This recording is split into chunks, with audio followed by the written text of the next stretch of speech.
Le Point Bourse vous est présenté par Bourse Direct.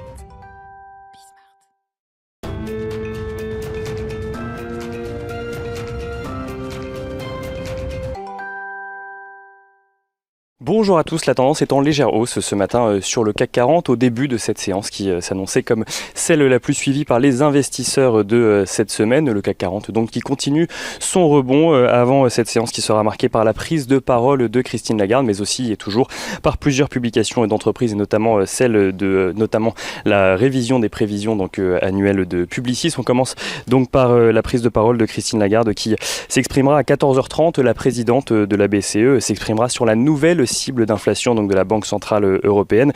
Nouvelle cible d'inflation qui est à présent une cible d'inflation symétrique à 2%, mettant ainsi fin donc à l'ancien objectif d'inflation donc de la BCE qui était un objectif d'inflation inférieur mais proche de 2%. La présidente donc de la Banque Centrale Européenne expliquera en quoi cela peut influer ses futures décisions de politique monétaire et en quoi cela peut avoir ou non une influence sur le soutien donc de la Banque Centrale à l'économie européenne.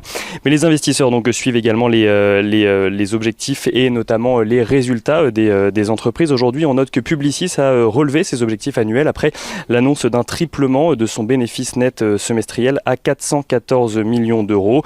Publicis Group qui s'attend à présent à renouer avec des résultats financiers comparables à ceux d'avant la pandémie. On note également que Getlink annonce de son côté des résultats en baisse sur le premier semestre en lien avec la crise sanitaire et le Brexit qui a fortement pesé sur le trafic.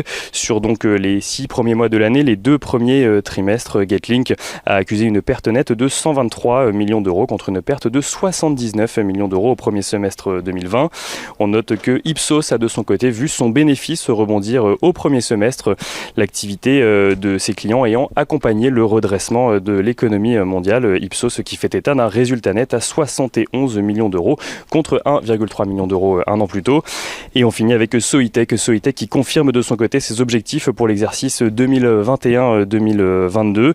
Il affiche un chiffre d'affaires en forte progression au premier trimestre porté notamment par la dynamique de croissance de ses marchés finaux.